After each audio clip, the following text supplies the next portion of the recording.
Globe पर खींची गई अक्षांश रेखाओं की संख्या, अक्षांश रेखाओं की संख्या। तो अक्षांश रेखाओं की संख्या के बारे में हम लोग क्या करेंगे, बात करेंगे।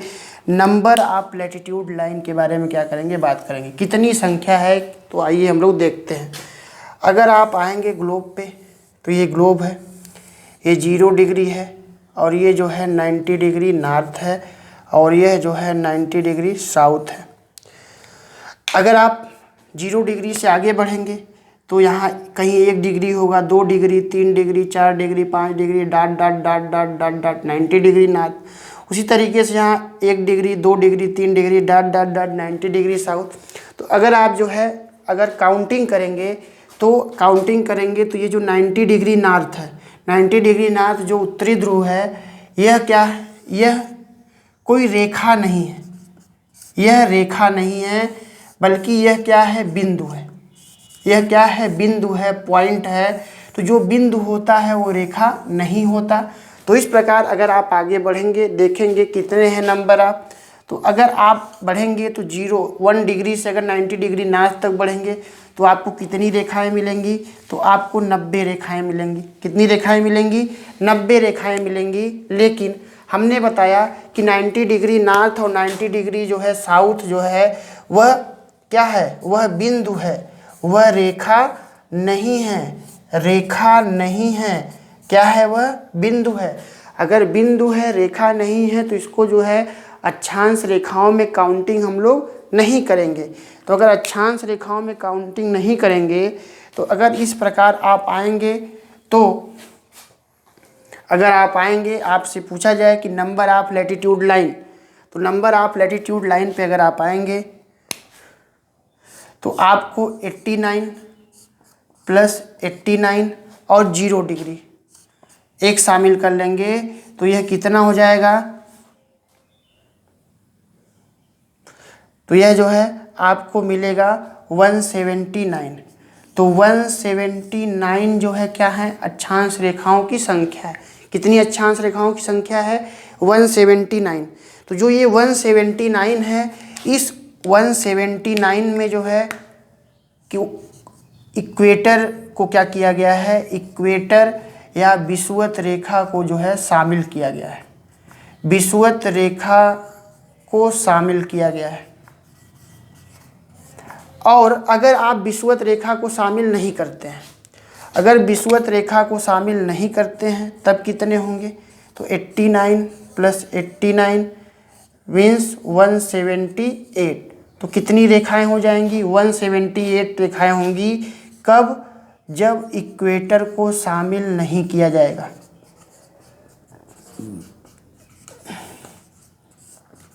शामिल नहीं किया जाएगा। तो जब इक्वेटर को शामिल नहीं किया जाएगा तब कितने नंबर ऑफ लैटिट्यूड लाइन होंगे, तब 178 होंगे। जब इक्वेटर को शामिल किया जाएगा तो उस समय कितने होंगे, 179। और अगर आपसे पूछा जाए अक्षांश रेखाएं, अगर आपसे पूछा जाए कि अक्षांश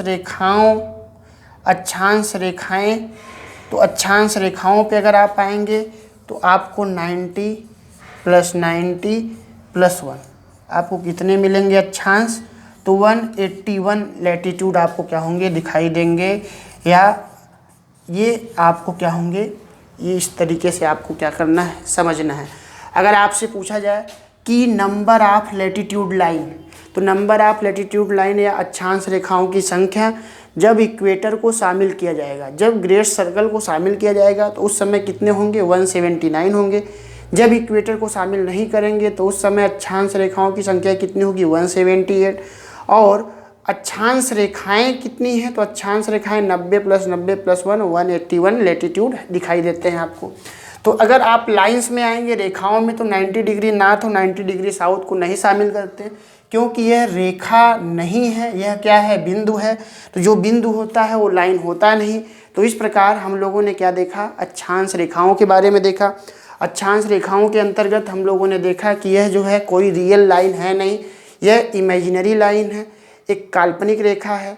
एक क्षैतिज रेखा है जो इसके जो है अलग अलग प्रकार के रूप में दिखाई देते हैं, जैसे 0 डिग्री विषुवत रेखा या इक्वेटर के नाम से जानते हैं, 23.5 डिग्री नॉर्थ और 23.5 डिग्री साउथ को कर्क रेखा एवं मकर रेखा के नाम से, 66.5 डिग्री नॉर्थ और 66.5 डिग्री साउथ को हम लोग जो है किस नाम से जानते हैं, तो एक को आर्कटिक वृत्त और दूसरे को अंटार्कटिक वृत्त, और 90 डिग्री नॉर्थ और 90 डिग्री साउथ उसे हम लोग जो है उत्तरी ध्रुव और दक्षिणी ध्रुव के नाम से जानते हैं। टेम्परेचर के आधार पे जो है इनको जो है कई प्रकार के कटिबंधों में क्या किया गया है, बांटा गया है। तो आइए कटिबंधों को देख लेते हैं कि टेम्परेचर के आधार पे किस तरीके से कटिबंध के रूप में बांटा गया है।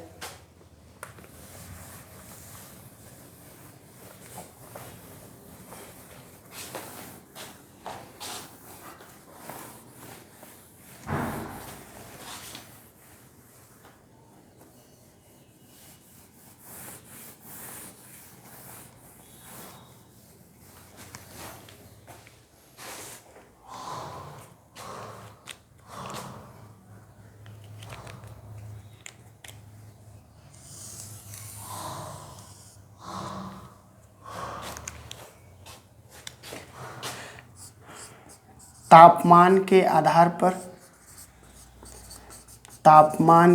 आधार पर वर्गीकरण। तो यह जो वर्गीकरण किया गया है, जो क्लासिफिकेशन किया गया है, तो किसके बेसिस पे किया गया है, तापमान के आधार पर वर्गीकरण किया गया है।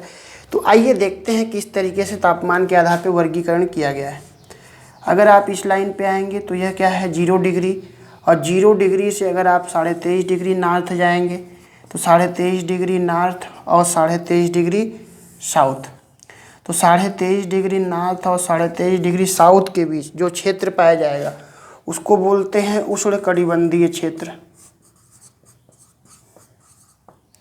उष्णकटिबंधीय क्षेत्र या इसको ट्रॉपिकल जोन के नाम से जानते हैं, उष्णकटिबंधीय क्षेत्र के नाम से जानते हैं।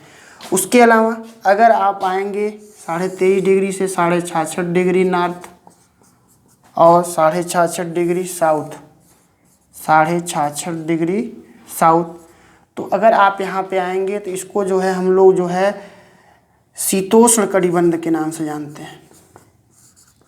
शीतोष्ण कटिबंध के नाम से जाना जाता है। उसी तरीके से इसे भी क्या बोलते हैं, शीतोष्ण कटिबंध के नाम से जाना जाता है। और उसके बाद अगर आप आएंगे 66 डिग्री नॉर्थ से 90 डिग्री नॉर्थ के बीच, तो इसे हम लोग जो है शीत कटिबंध के नाम से जानते हैं। शीत कटिबंध के नाम से जाना जाता है। तो इसे किस नाम से जाना जाता है, शीत कटिबंध के नाम से जाना जाता है 90 डिग्री साउथ के बीच। तो अगर आप आएंगे तो अगर आपसे ऐसे कहा जाए कि भूमध्य रेखा और मकर रेखा और कर्क रेखा के बीच कौन सा क्षेत्र है, तो ट्रॉपिकल जोन है, इसको उष्णकटिबंधीय क्षेत्र के नाम से जानते हैं। उसके अलावा अगर आप आएंगे 66.5 डिग्री नॉर्थ से 23.5 डिग्री नॉर्थ और 66.5 डिग्री साउथ से 23.5 डिग्री साउथ के बीच शीतोष्ण कटिबंध आपको दिखाई देगा। और 66.5 डिग्री साउथ से 90 डिग्री साउथ और 66.5 डिग्री नॉर्थ से 90 डिग्री नॉर्थ के बीच आपको शीत कटिबंध के नाम से दिखाई देगा। तो इसका जो डिस्ट्रीब्यूशन वर्गीकरण किया गया है किसके आधार पर किया गया है, तो टेम्परेचर के आधार पर या तापमान के आधार पर वर्गीकरण दिखाई देता है। तो इस प्रकार हम लोगों ने अक्षांश रेखाओं के बारे में बात किया, लैटिट्यूड लाइंस के बारे में बात किया, लैटिट्यूड लाइंस होती क्या हैं, कि नंबर ऑफ लैटिट्यूड लाइंस होते कितने हैं, इन सभी मुद्दों के बारे में देखा, कौन कौन सी लाइंस कौन कौन से महाद्वीप से होकर पास करती है। तो थैंक यू, धन्यवाद। आज हम लोग का क्लास यहीं तक। नेक्स्ट टॉपिक में नेक्स्ट क्लास में नेक्स्ट टॉपिक के साथ हम लोग क्या होंगे, आपके सामने प्रस्तुत होंगे। तो आप वीडियो को शेयर करें, कमेंट करें, और इससे संबंधित जो भी क्वेश्चन हो आप कमेंट बॉक्स में कमेंट करें, उस क्वेश्चंस का आंसर आपको दिया जाएगा। तो थैंक यू, धन्यवाद।